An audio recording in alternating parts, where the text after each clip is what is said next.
This is Ibarian X, and welcome back to The Candid Frame.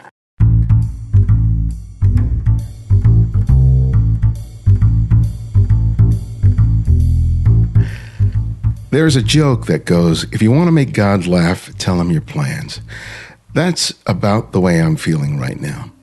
Several months ago, I recorded a record number of interviews within the span of several weeks in the hopes of having enough in the can so that I would always be ahead of the curve.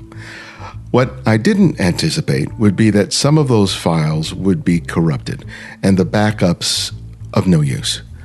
On top of that, I got sick with 2 back-to-back illnesses, one of which robbed me of my voice for about 2 weeks, so now I'm behind. Luckily, I have a conversation that I recorded a while back with my friend Jeffery Saddoris, a former guest of the show and the host of his own popular podcasts.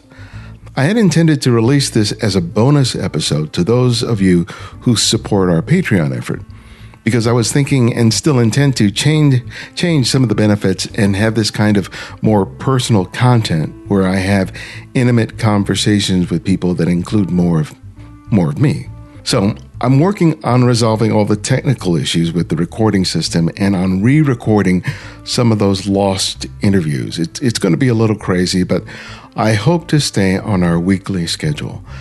This episode is longer than normal because, as some of you may know, my conversations with Jeffrey can go pretty deep, but I hope that despite the length, you do find something of worth.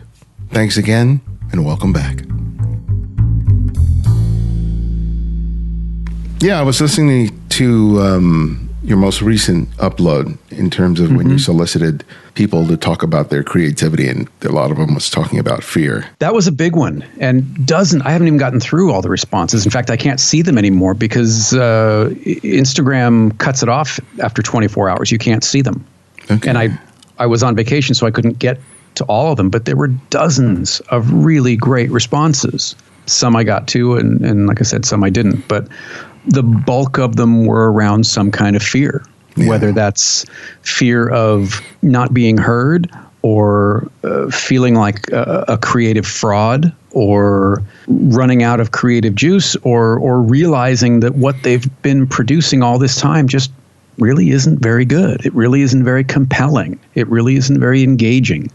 A lot of people really worry about playing to an audience, and I think it's natural, but it's a difficult situation to be in because A, audiences are fickle, and B, an audience may not understand where you've come from, where you are, and where you want to go. Right. Well, when I heard that on your podcast, I had been thinking about along those lines anyway, because I've been in a little sort of salon with a variety of different artists. Some are musicians, photographers, painters, poets, a whole variety of different things. Right. In person or online? In person, yeah. Yeah. And then also just in terms of my teaching, when I'm working with people who are wanting to hone their skills as photographers. What was interesting about a lot of these people is that they tend to be older. We have some younger people in the salon, probably in their 30s. But one of the things that seemed to be coming up, though it wasn't expressly spoken about, was this idea of, finally giving yourself permission to be creative. And one of the men in the group, he told this story. He's a watercolorist, a painter. And he had this story of when he was a kid and he was, actively creating work. He was just something that he really loved. And at some point, a teacher spoke to his parent and said that he was doing something wrong. I don't know. I can't remember exactly what it was, whether he was like painting outside of the lines. It was something really inane, very stupid. And that impacted him so much that he completely stopped painting. And it wasn't until his probably early 50s that he returned to it. And it really gave me a lot of thought about, when we're kids, we just start creating. We start painting, we start drawing. Some people start writing poetry. There's any variety of ways, and there's no burden about it. It just becomes just something that you do just naturally. And at some point, it gets burdened with a certain level of expectation. Sure. In terms of how it gets received whether it's good or bad, whether it's really quote unquote productive or a waste of time. Sure. You get saddled with judgment. Right. And as you start getting older and all of a sudden you're in junior high school and high school, it becomes sort of a practical consideration. Oh, that's nice, but you can't make a living from that. And that the only validity that comes to being creative is if you can earn money from it. Yep. And it gets transformed from this thing that just is an expression of creativity and joy and turns it into something that you can only justify is if you are a savant, unless you are exceptionally talented or you exhibit the promise of being able to earn money from it. Sure. And if you don't accomplish either, why are you doing it? Why are you wasting your time? Right. And go ahead. I was just going to say, I think there's also an expectation in a lot of cases that because I like doing this, I should be able to earn a living from it. Because I like taking pictures, I should be able to get paid enough for that to be my job. And that's not always the case. In fact, with photography, it's becoming less and less the case. So I think that's the other side of that is yes, it's valued by how much money, in a lot of cases, it's valued by how much money you can earn doing it. But there are also a ton of artists or writers or filmmakers or YouTubers, which if you can define that, you're a better man than I, because I still don't quite understand when somebody says I'm a YouTuber, what that skill set entails. But the expectation is that we will get paid for it. And I don't know if that's healthy either.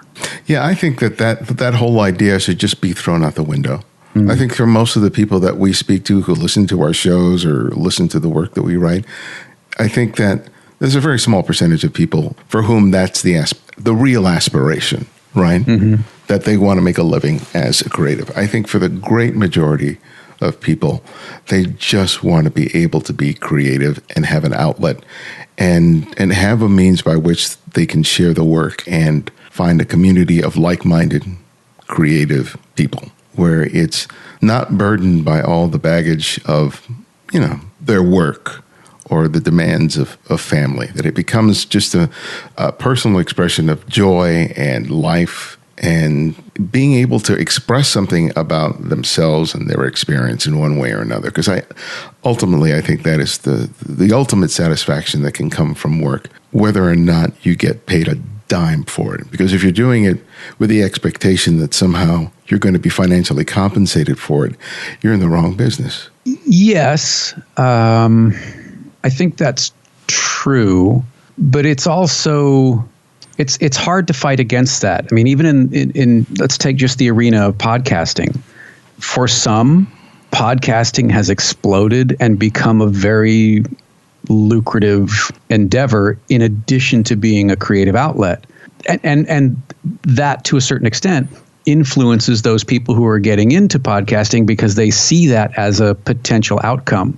But the reality is it's not often the outcome.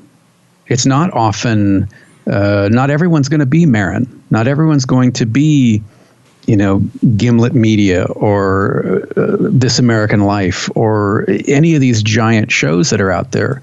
Rogan. Many of us, most of us, are going to be somewhere in that mix. And if we did this with the hope of being able to support ourselves doing just this, I think there's a rude awakening that happens pretty quickly. Yeah. Can some people make money from it? Sure. But it's tougher and tougher, just like anything else, because there are only so many ears that we are all competing for, that we are all sort of putting out our labors of love in hopes that it will find an audience. But there's only so much to go around. And I think that's difficult at best. Did you read that article in the New York Times, I think it was about a week and a half ago, called Have We Hit Peak Podcast? Yes, I did. Yeah. So And though that I have some issues with that article, but nevertheless, as do I.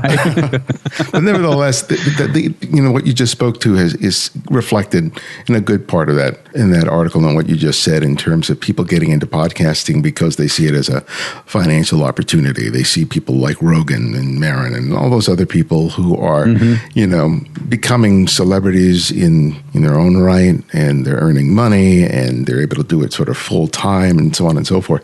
And the article made the point that there are a lot of all the, I think it's 700,000 to 800,000 podcasts that exist right now. Isn't that incredible? More, right? Isn't that incredible? It's amazing. Wow. Right? Yeah. But the great majority had not published a recent podcast, and I think it was 3 to 6 months, which was like that. Yeah, which was reflective of the fact that some of these podcasts have just sort of, though they are registered on Spotify and iTunes, are no longer active. And I think that part of the point, as with blogging, was that there was an interest that somehow blogging then and podcasting now was going to be an opportunity to make a name for yourself and to create a career because everyone was doing it. It's so easy to get into, right? You just get a mic or you just get your phone, you upload, and all of a sudden you have the listeners and the ad revenue starts rolling in. Right. And these people, and they start putting out podcasts and then they see the numbers and it's 4, 12, right. 15. And after 4 episodes, they kind of like, nothing's happening. And this is so much work.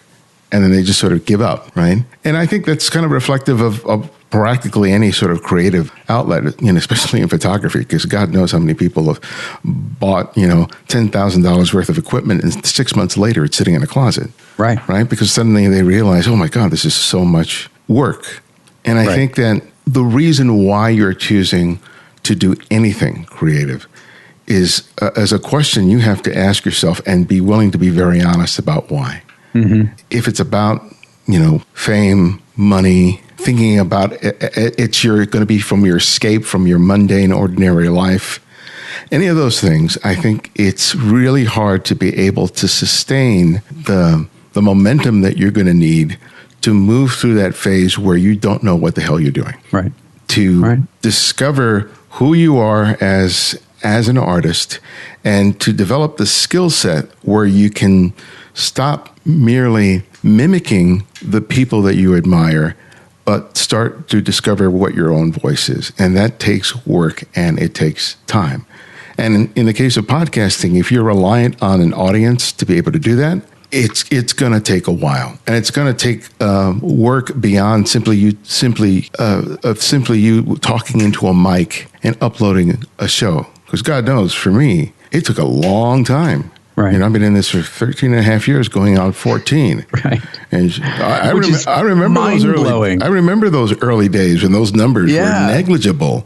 But I kept doing it because I enjoyed doing it. It was fun.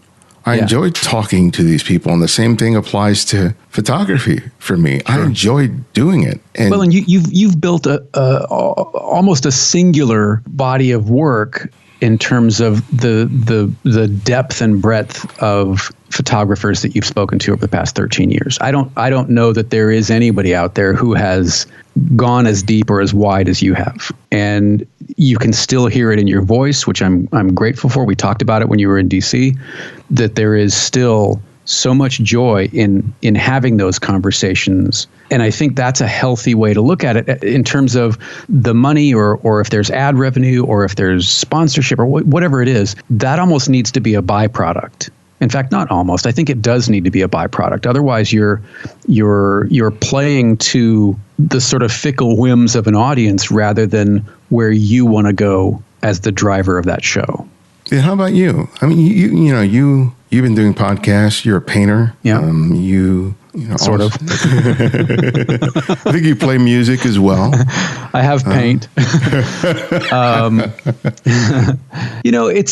It's interesting. I really do love the conversations, and I think a few weeks ago, probably a little over a month ago now, I dove back into Studs Terkel, reading Working and listening to his radio archives again. And there is something in there that I that resonates very deeply with me every time that I jump back in. And that is the sort of reassurance that everyone has an interesting story. It doesn't matter what you do for a living or where you were born or what your religion is or whether you're black or white or gay or straight. It doesn't matter. There is an interesting story out there somewhere. And I think I've been focusing on the stories of creatives, and I really don't like that term. I wish we could come up with a different term, because I think it feels like it almost sets up a hierarchy. Like there are the creatives and then there are the other people. And I don't I don't really like that. But I've spent, like you, I've spent a lot of years talking to artists, photographers, musicians, etc. But the more I just have conversations with people I happen to run into, the more I enjoy that, and the more that is acting as fuel to perpetuate me, or to propel me rather, toward the next one. Last week we were up in New Hampshire, and there's a little candy store up there called Nelson's, and the owner, Doug Nelson, he's a candy maker. His father was a candy maker. His grandfather was a candy maker and a baker. And if you think he is anything other than an artist, you're crazy. There is art there. There's craft there. There's dedication there. There is process. There is creativity. But in many circles, he would not be included in when we're talking about creatives. He wouldn't be included because that's more of a trade. Mm-hmm. And the more people I talk to, the more I see that there's creativity everywhere. There's creativity in how we all approach our lives and jobs and passions and endeavors. And that's where I want to go. I don't want to limit myself to only those people who use a camera or a paintbrush or play the saxophone. You know, I do. It's one of the things that I really do love about Turkle's archive is it didn't seem like he had any blinders or restrictions around who he spoke to. He just wanted to talk to people. Yeah. And I think there's something there that really is clicking with me louder and louder. I loved his just sincere curiosity about people. And I think 100%. That is really what drove all his conversations. Mm-hmm. And I loved hearing him on tape when he was talking to people. Yeah, he had great delivery. Man, you could hear that he was listening, mm-hmm. and that he cared. Yeah. And that's one of the reasons I love him as a person, as a human being, but also just as an interviewer. Yep. You know, that sincere passion for people, which I hope that I'm getting across in I think you are. my own conversations. Yeah, I think you are. I mean, and there we grew up with as a Californian, you'll know that there were. Did you ever used to watch California Gold on PBS? Yeah. Buell Hauser was another fantastic interviewer from the standpoint that you could tell that he was genuinely interested. He was genuinely fascinated. He was genuinely, if he was there to talk to you, he was all in. Yeah. And there was no artifice there. There was no sort of pandering. He was in it. And he's another one who I've been kind of going back to and watching his California Gold episodes and watching Meeting and trying to glean a little bit of insight into how he was able to set people at ease so quickly. How he was able to be such an interested, endearing human being so that the people that he spoke to didn't feel threatened, didn't feel exploited, didn't feel like they were being used as a prop. They felt genuinely listened to and genuinely interesting to him. I have a brief aside about Hugh. Mm-hmm. 23 years ago, they reopened the Angel's Flight. It's a rail car here in Los Angeles, right across from the Central Market. And it leads up a hill to a place called Bunker Hill, which used to be residential, but now it's like office space, museums, and so on and so forth. At some point, it had been dismantled and put into storage. And after years and years and years of just sitting in a warehouse, it was finally reestablished a couple of blocks south of where it originally was located. And they had, a big opening ceremony. I think it was on a Thursday or Friday. And on Saturday, they opened it to the public. And me and Cynthia, I think it was only 2 years after we got married, were there. And we got interviewed by Buell Hauser. Did you really? Yeah.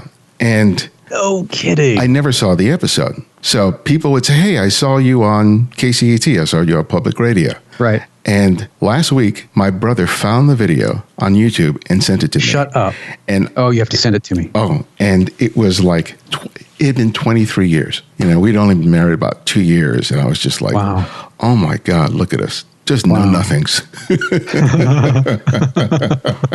it was just like, oh my God. What a treat, though. Yeah. So that's really nice. But I never did meet him. I always wanted to.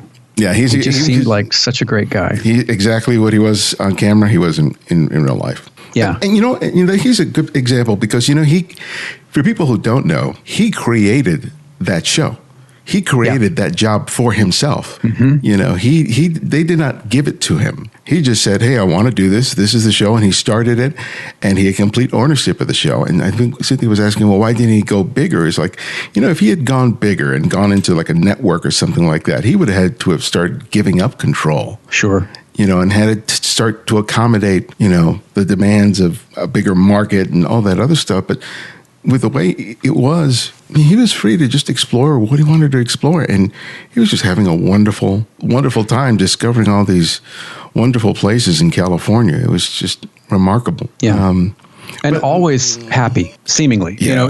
At least when we saw him on camera, there was never a bad day. There was just something endearing about him, and he had that sort of lazy cadence, that Southern boy cadence of how he spoke, and it was just so warm and welcoming, and you could see people just open up to him immediately. It was really, really terrific to watch. So the idea behind this conversation was this idea of what does it take for people to give themselves permission to do whatever they're sort of interested in, and I think that really is sort of the key in terms of people who are struggling, even with, the fear that you mentioned before, in terms of can I, should I, so on and so forth. And I think the only thing that unlocks the door is people giving themselves permission to go ahead and explore in this way. Right. And not that those anxieties, moments of self-doubt, insecurity are going to disappear. They're not. But to get in the foot in the door, it's just giving yourself permission to just take that first step. And I know how difficult that can be because I find that with my fiction writing, I find it very hard, if not near impossible, to give myself permission to explore in that way that I don't have an issue with when it comes to my photography and podcasting. But I'm curious to hear from you in terms of your experience in all the variety of creative, areas that you've been. What has it taken for you to give yourself permission to do the things that you find you enjoy doing? Well, it's interesting. You mentioned, how when we're children, there is just the moment. There is just the process. I want to make this. I want to make a robot out of toilet paper tubes, or I want to draw pictures, or I want to paint, and I don't have any brushes, but I do have fingers, and I'll use those. And there isn't any thought or care given to how the thing is going to turn out, or how it's going to be received by an audience other than maybe mom or dad, who by and large probably have a history of loving everything that they've produced. So there's a freedom there to do whatever they want to do because there won't be judgment. There won't be any sort of negative energy associated with that, right? Right. And I think that we lose that. And, to the point about your story about the watercolorist, this is wrong. You're doing it wrong, so I'm not going to paint ever again. And, I know of a few people for whom a similar story unfolded. They were told by friends, family members, instructors, well, you're never going to be this, or you're doing this completely wrong. And they stopped whatever that thing was, despite the fact that it brought them joy, despite the fact that it brought them excitement, and it made them maybe look at the world a little differently. But because someone had the audacity to say this is wrong or this is not good, whatever good means. I mean, I had a great conversation with David Duchemin about good, and one of the things that he brought up is, by what measure are we ascribing this notion of good, especially when it comes to photography? Is sharpness, does that mean it's a good photo if it's sharp? Or if there are bright colors, does that mean it's good? Or if there are, leading lines, or you adhere to rule of thirds, or, whatever it is, there are so many things that cannot be good, and yet the photos are still so compelling that you can't look away. So what exactly are we talking about when we start sort of taking the good and making that the linchpin that everything has to be hung on? And I think I'm no different than that. I'm just as guilty of that as anyone else. I'm afraid that my work is not good. It's not compelling. It's not insightful. It's going to be ignored. I would rather have someone, write me an email about how much they hate something I'm producing than just to have it go unnoticed or ignored, because then at least you took the time to think about it and have an emotional reaction, positive or negative. At least there was a reaction. And that, I think, is better than apathy. But how do you get past that concern with the outcome? Because that's basically what it is. I don't, I understand that the feelings don't go away, but you still produce the work. Yeah. You still because I love the process.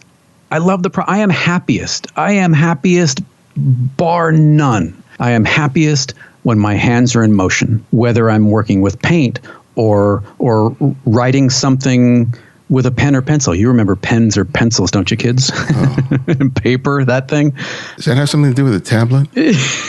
That's right. It's a stylus on your iPad Pro.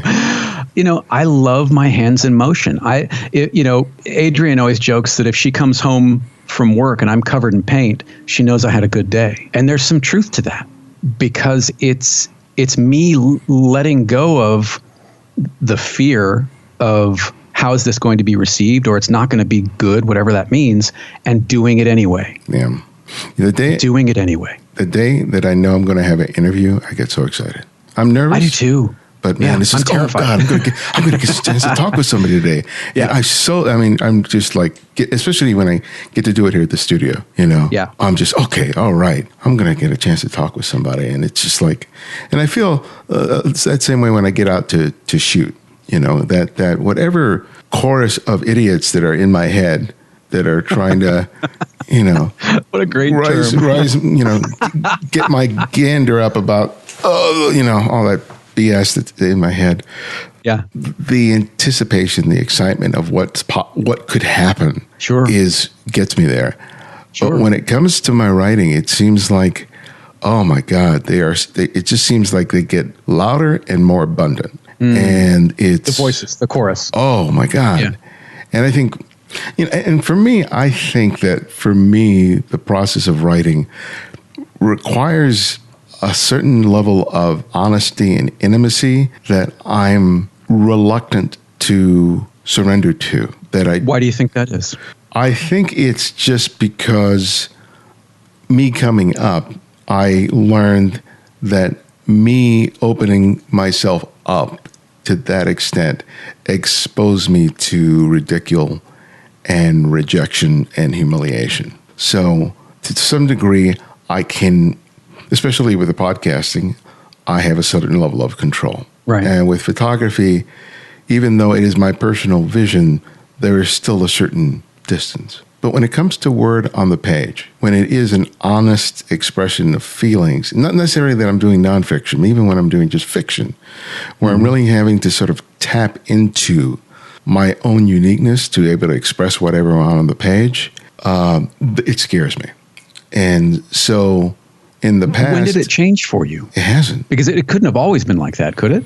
Well, no, it has always been that way. Because what happened is I became adept at being a pretty good wordsmith, where I could evoke a reaction from someone without necessarily being completely genuine. Does that make sense? Sure. So because I was reading a lot of other people's work and I was an avid reader, I kind of knew basically the machinations of being able to write a story or something like that where it could result in people having an enjoyable reading experience, but not necessarily the kind of visceral one that I've experienced when I'm reading other people's work. And I think that's the obstacle that stands between me and putting the words on the page. And I think to some extent, the people who find it difficult to explore any sort of art, I suspect that it's related to something similar to that. That regardless of the art form, that they see it as an extension of themselves, and if they have been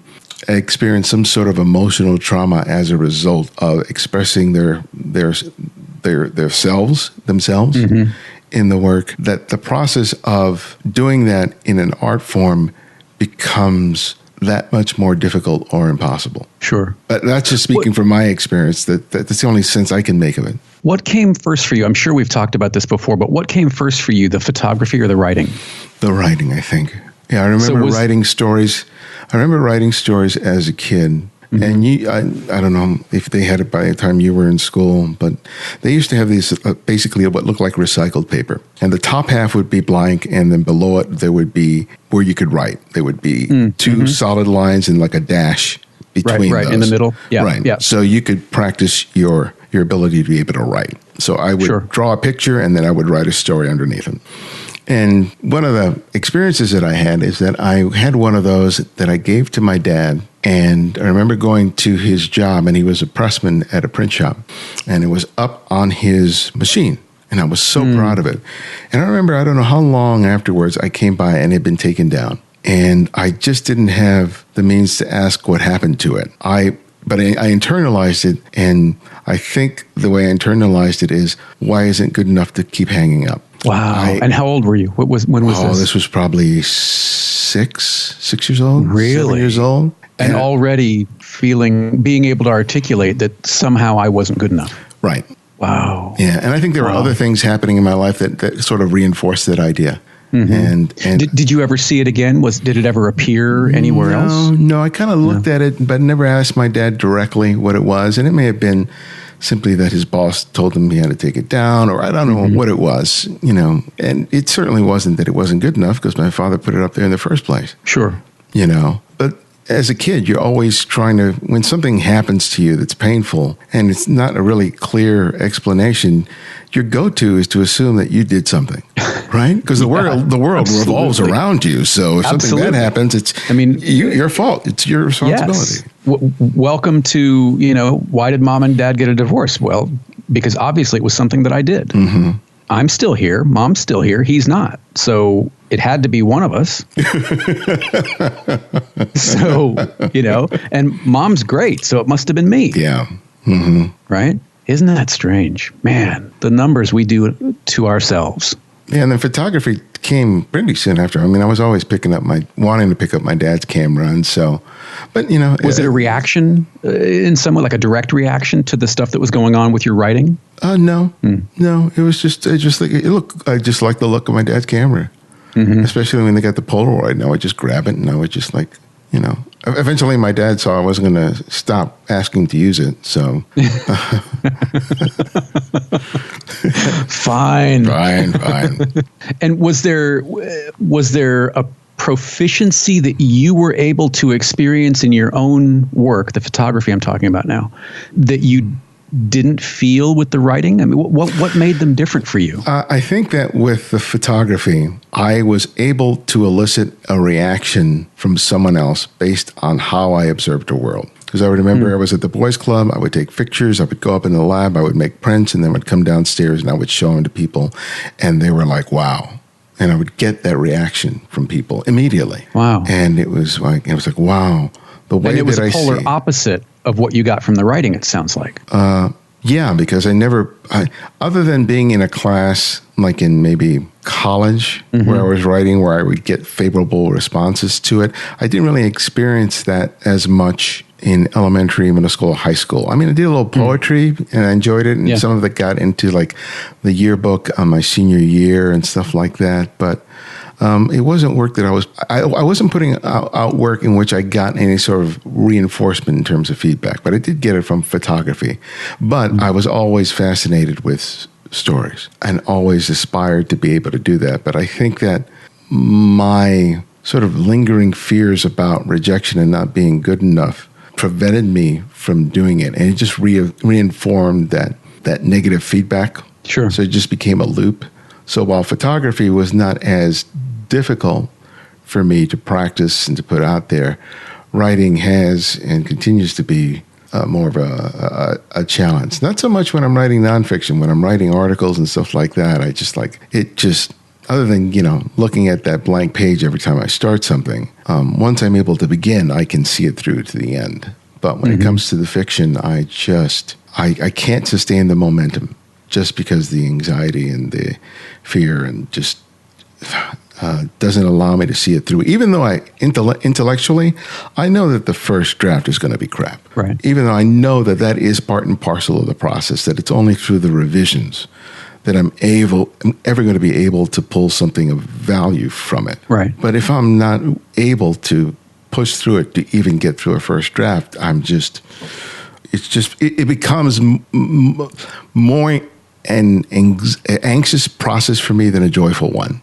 Right. Even though when I'm in the midst of writing something and I'm been working on it for days or weeks or something like that, I'm in bed thinking of where I'm going to take the story, and there's a joy of just me lying in the bed thinking about this and this, and when I'm in that place, it's just wonderful. But it's so interesting to me then that you made that turn into podcasting, because on some level, every show we do is a first draft. First and last.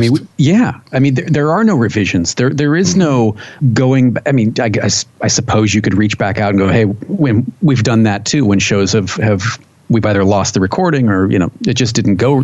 You can go back in, but by and large, these shows that we do, they're one take shows. Mm-hmm. So how is you're blowing my mind here. How is that more comfortable for you than writing? And you're doing it in front of an audience. It's an audience of one or maybe two, but it's not just you. Now you're having to do this first and only draft in real time in front of somebody else. So why is that more comfortable for you, and why are you so good at it?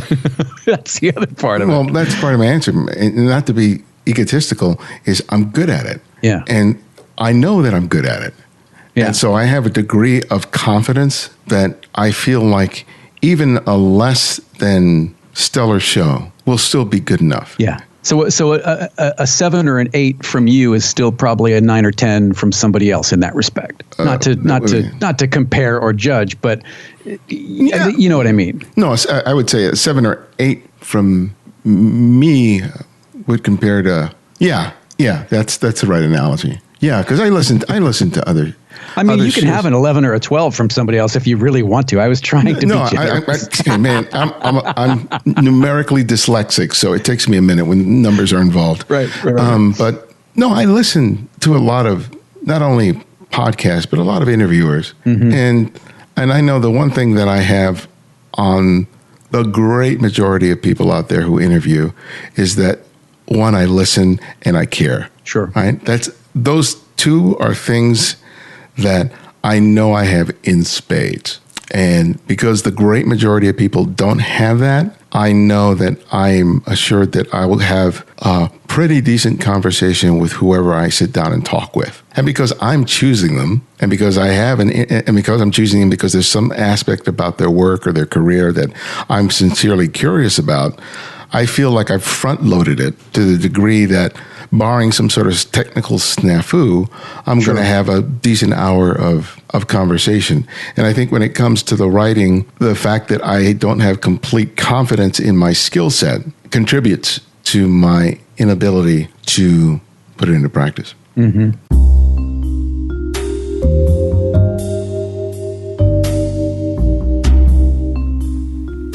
There are hundreds of thousands of podcasts out there, all wanting to garner your attention. So I really appreciate that you invite me to be part of your life when you are at work, commuting, or working out at the gym. It's something I do not take for granted.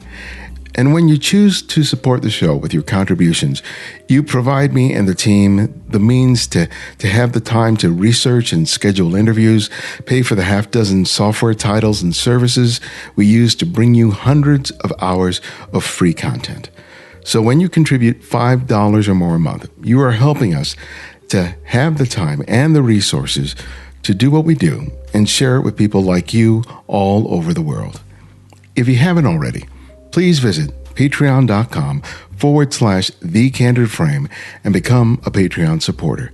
You can also support the show by writing a review wherever you listen to podcasts. And even better, if you really enjoy an episode, spread the word via an email to a friend, a post on your social networks, or old school word of mouth. All of it is important and invaluable. So thank you for your support and being a member of the TCF community. Well, let's get back to you, brother, because I'm not paying you for this counseling session. I'm always trying to turn it around, I know. Yeah, but I'm sorry. Where were we going to go? I want to hear from you in terms of I'm talking about where I'm struggling with, and I kind of asked you before in terms of how do you give yourself permission to do it, and you talked about the fact that it's joy, a joyous thing, but we're the people who you question about their fear. I think many of them either are unable to really begin, or if they are doing it, they're sort of burdened with questions of whether or not they're good enough, and that ends up informing how they do things and whether they put the work out there. It just becomes sort of this toxic stew. Mm-hmm. And how do you, if not yourself, how have you witnessed other people? Because you've talked to plenty of people, and you did this show with Bill for, a number of years where, this sort of the germ of this conversation you guys had, discussed numerous times. Sure. So, what's sort of the solution? Because people say, well, if you want to write, you just write. If you want to take pictures, just take pictures. But if it were that simple for everybody to do it, everybody be doing it. Right. And while that, and there's a lot of truth to that, but and for some it is. Yeah. I'm not one of those people. And I think maybe that's why I keep asking these kinds of questions, and why I'm so interested in the responses of other people, is because I'm trying to sort all this stuff out for myself as well. I have, the reality of it is I love to paint, but my entire body of work since, 2008 is maybe 25 paintings.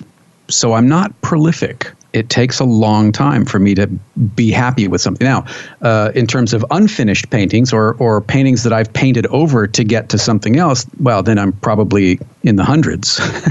But actual finished pieces, yes, while I love my hands in motion around it, they're riddled with anxiety. The process is riddled with anxiety of whether it's going to land, or whether it's going to say what I wanted it to say or thought it should say. And I think a lot of the questions that came last week when I asked about fear is around just that. They are around just that I don't know if I'm saying anything compelling, or I don't know what I want to say. How do I find out what I want to say? Mm-hmm. And I don't have an answer for that, because I'm still trying to figure that out myself. There's a terrific artist that I follow. Her name is Lisa Pressman, and she is a really wonderful painter, works with encaustic and cold wax. And she gave some advice that I've really been trying to take and put into practice, and that is to not think about, and this, I'm sure this would apply to other things, but we were talking about painting, to not think about it as a finished painting, to just think about the next layer as something of interest, a layer of texture, a layer of color. Don't worry about whether or not it's going in a particular direction. I think part of any creative endeavor, whether we're talking about making pictures or writing or painting or dance or being a musician, is building up a skill set so that you don't have to think about the skill set anymore, and just letting the work go where it wants or needs to go. Mm-hmm. I would imagine that there are a lot of people out there listening with regard to photography that once you didn't have to think about the mechanics of the camera, and if you shoot in fully program mode, more power to you. That's terrific, because cameras have gotten so good that if that's what you want to do, do it. Concentrate on composition, concentrate on subject, concentrate on what you're trying to say with that photograph and what you want us as an audience to glean from that photograph. But if those first few sessions or longer of shooting on manual, when you have to think about the mechanics of the camera, I don't think we do our best work, because we're thinking about the mechanics of making. Yeah. When we can let go of that, that's where we start to get better results. And to basically jump on that idea, I think part and parcel of that is realizing that as an artist, as a photographer, whatever name you want to put on it, that you have a unique way of being able to create the work and making it okay to do it in the way that you do it, even though it may not be reflective of how other people do it. Sure. And that for me is an ongoing lesson, because I think a lot of us learn that, there's a certain way of doing it, right? There's a certain way that you use the camera. There's a certain way you're supposed to write. All those other things, and sure. if you don't feel completely comfortable doing it, the assumption is that you're doing something wrong. That there's something you have to learn or unlearn in order to fit into this box of what's defined as the right approach. Okay, and for me, part of my ongoing liberation from the burden of such thoughts is discovering people who do things in the way that I do, who are accomplished, right?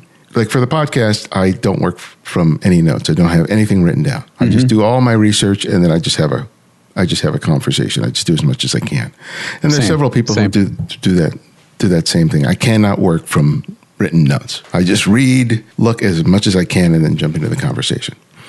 But in terms of writing, the former showrunner of Doctor Who, Stephen Moffat, I read a book of his regarding his time at the show. And it was the first time I'd ever read of a writer's process that was similar to mine, which was endless procrastination and waiting to the very last minute to produce the work and just diving in and then just making it happen. Yeah. And every paper I ever wrote in college. Right. But the thing is, for him, it was like that's where he thrived. That's when he was able to produce the work that he needed to work. So that sure. Seeing that made and that's me the way you write? Yeah. Not always. I mean, when it comes to the books, I've managed to, because I have to. I can't write a book, and I have to schedule and sort of dedicate time to it. But the requirement of a deadline is often essential for me. Yeah, you can't wait until Ted doesn't want to call you, and you go, well, no, I'm thinking about it. I'm at page 10. Don't worry. I got a lot of coffee. He doesn't want to hear that. I got a lot of coffee. Got some amphetamines right here. I'm good. It'll be there by the end of the week. Oh, my gosh. So that, and then I read a book recently, which is called Writing into Darkness. It's a really short book, but I'm not an outliner. The way I've always written sort of fiction is an idea pops into my head and I just start writing. Just go. And I just go. And I like the idea of discovering as I'm writing, as if I'm reading something and I'm making discoveries as I go along. So you don't necessarily build these sort of Tarantino-esque backstories for all your characters. You just let it evolve. Yeah, well, I've tried to do it, and that's ended up being a roadblock. And then I just discovered the guy who does that animated cartoon, that adult cartoon, something in Morty. Rick and Morty. Rick and Morty. Yeah, he has basically a sort of a different system modeled on the Joseph Campbell, the Path of the Hero, Journey of the Hero. And he basically has sort of a simplified graphic about what the path is. And I've been looking at that and I go, okay, that seems manageable because I can't outline. Just like with an interview for the show, if I start writing down and having to do all that stuff, no, I just want to be able to discover. I just want to have a general sense of where I'm going, because what makes the writing enjoyable for me when I was able to successfully do it in the past was that it was a constant experience of discovery, where I was writing not because I was trying to be an adept wordsmith, not because I was enamored with my language, but just because I created a scenario with a bunch of characters and I was just curious, who are these people and what's going to happen next? And so I'm trying to find the means to sort of return to that, because I know that that's the way that works for me. And I think that part of my burden in terms of my struggle for the longest time was feeling that way of working was not okay.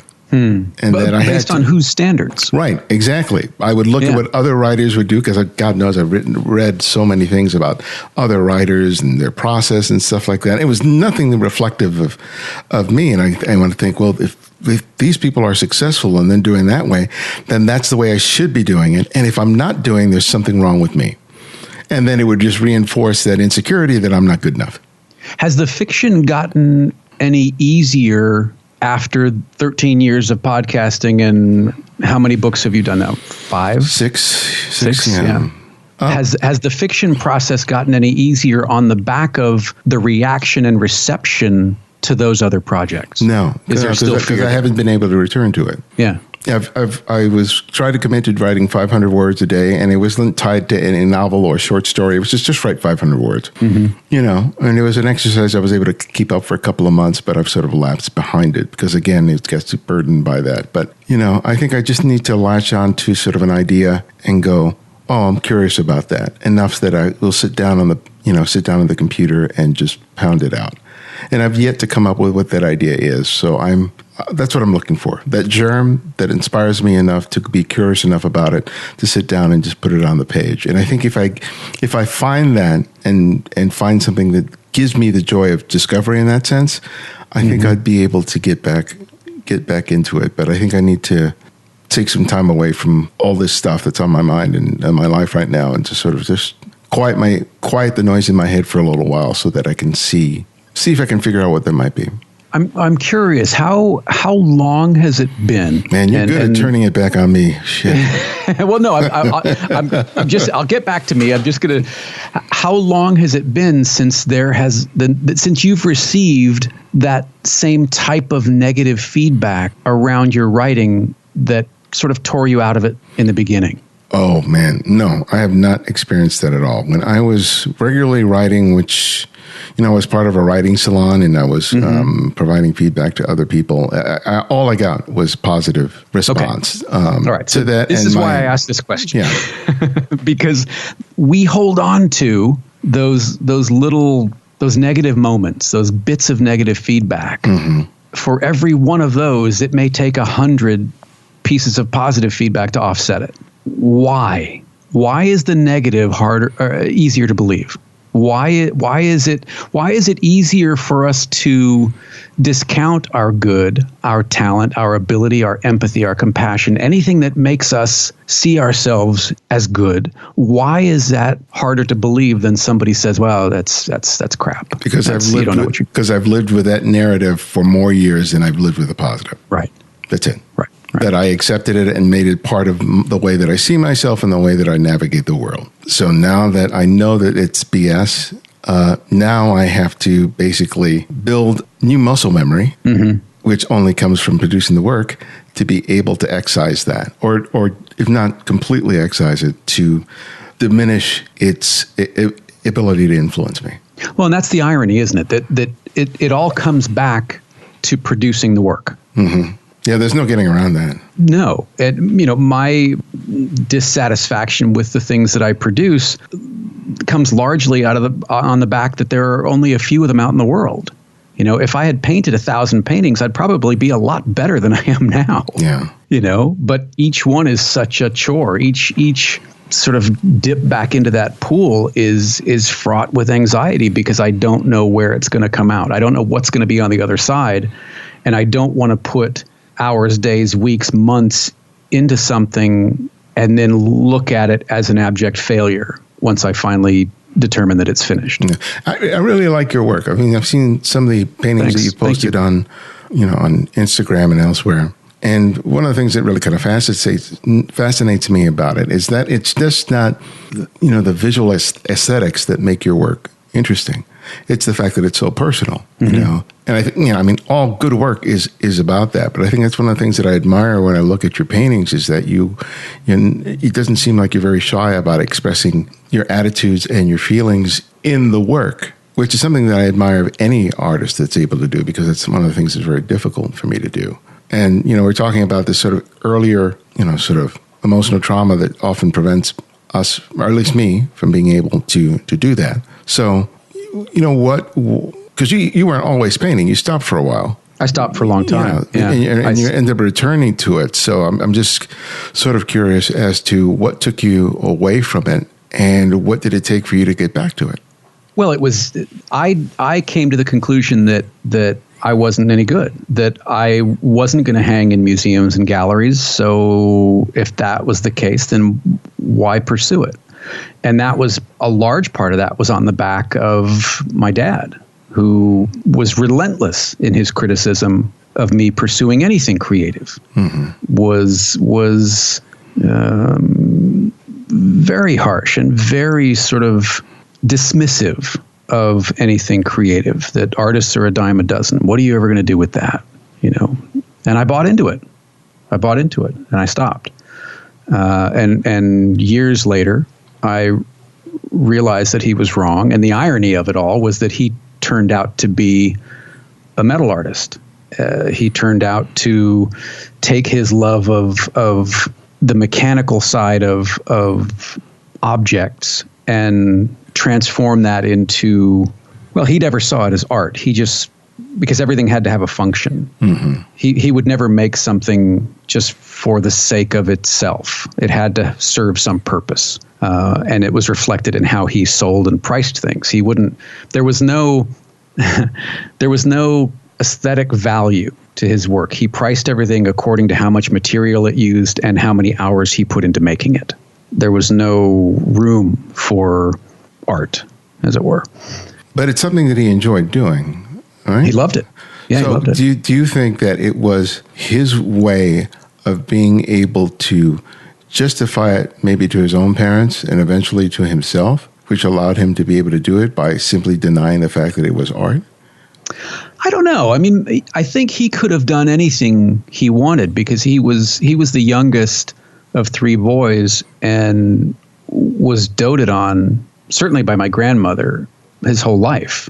So I don't know that he could have made too many wrong moves in the eyes of my grandmother and grandfather. Why he couldn't pass on that level of freedom of self-expression and a discovery and exploration to me, well, that's the $100,000 question. I have no idea. But we butt heads on that more than probably anything else in my life. And then when I went and just told him that my major was going to be theater, forget it. that was, I mean, you could just see the veins in his forehead just start to pulse, and there was all sorts of really sort of almost dehumanizing rhetoric around that, because he was from a different time period, a different mindset. He was a railroad man. He was a blue collar, physical, laboring kind of man. And so to say that you were going to go pursue something as ephemeral as art or the theater, he just didn't know how to respond. Other than, go ahead. Did you return to the painting after he passed away? Or had you done it before, or started or before? I started again in 2007. So he was still alive. Okay. He still never understood it, but because by that time he was on his own creative path, for lack of a better word, he didn't understand it, but he accepted it because he finally saw that it was a variation of his own process. And because there was process in it, when I explained to him how I made these things and how much work there was in it, I think that allowed him to see it as work in a weird way. It was something more than just swirls of paint on a canvas, that there was something, there was machinery involved, there was process involved, there was time involved. And in his mind, those things somehow gave it value that it didn't have before. I gotcha. And I'm not sure why that is, but it changed. He still didn't understand the theater part of everything, but the art. And when I started, I showed in a couple gallery spaces and was in a couple group shows, and I would send him, photographs, or I would send him the flyers for the shows or whatever. And I think when he saw that it wasn't just what he had determined was a pointless, sort of frivolous pursuit, there was some value. Of course, his first question was always, well, how much did you sell them for, and how many did you sell? Like it always came down to monetization. And I think that for a lot of us that are trying to figure out the worth of our work, that's a really hard one to figure out. It's a really hard one to wrap our heads around. Whether you're a photographer wondering how much to charge for a portrait session, or if someone sees one of your photographs on Instagram and they want to use it for an ad campaign, and they say, well, how much do you want for 5 years worldwide? And you go, I don't know. Yeah. I just put it up there. I don't know. The monetization on both sides really is hard, and it impedes in a lot of ways the work and the joy we get from the work. Yeah. Well, we've been talking for over an hour. Have we really? Yeah. Oh, look at that. So that always happens, though, is it? Yeah, it's fun. I mean, we could talk for a long time, but I want to be respectful of people's time. But yep. Well, but I enjoyed this. Me too. Lot more. We should do a part 2 and a part 3 and see where they go, because it's something that. It's consistent in the responses I get from people, these types of things around fear, around that concept of good, man. That really screws people up. Yeah. I mean, does PewDiePie have 97 million followers on YouTube because he's good at something? I don't know. I was the first. Love PewDiePie. I don't know who PewDiePie is. Yeah, you're going to have to send me a whiskey recommendation, because as part of my office, I want to have a bottle of whiskey and a couple of shot glasses in here. So every once in a while, I can have a shot of whiskey with somebody. You know who you want to ask about that is Duchemin. He's a big whiskey guy. Yeah. Oh, okay. He's a very knowledgeable whiskey. Actually, Matheson is really whiskey conscious too, but David is a really interesting guy when it comes to that. I don't know much. I just found, and the only reason we found this, we were at a liquor store and they were doing a tasting, the 16-year-old Lagavulin that is, oh my God, it's one of the best things I've ever tasted. It's smoky and it's peaty, but it's not that burny kind of, the aftertaste is like smoked bacon. It's good. I'll have to email him and ask him his recommendations. Yeah, ask him, because he's got a much larger sort of repertoire about this than I do. So he's a good guy to know for that. Okay. And just in general, he's a good guy. All right, man, let's talk again soon. All right, take care. Bye-bye.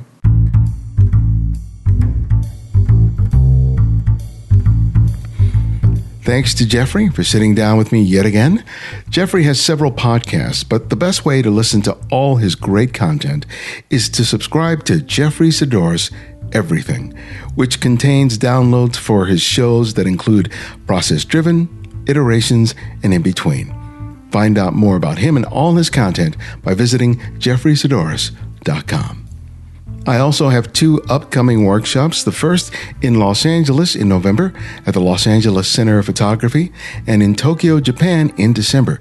You can find out more by visiting nobechicreatives.com for the workshop in Japan and lacp.org for the workshop in LA.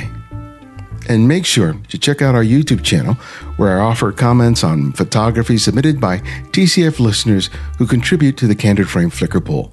Check out the TCF Flickr pool and our YouTube channel by clicking on the link in the show notes and the website.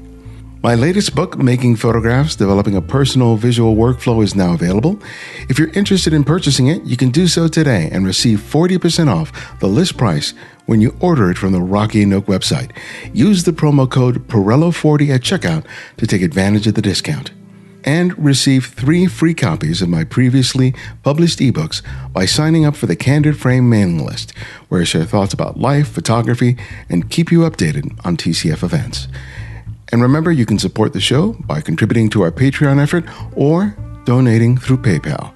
And not all episodes may be available on your podcasting app of choice. So to download, listen, and share any and all episodes of The Candid Frame, download the TCF app for Apple iOS and Android. And because of your support, it's free. The Candid Frame's audio engineer is Martin Taylor. You can find at theothermartintaylor.com. The show's senior producer, Cynthia Parker, and our music is from Kevin MacLeod, whose royalty-free music can be found at incompetech.com. And this is Ibadian X, and this is The Candid Frame.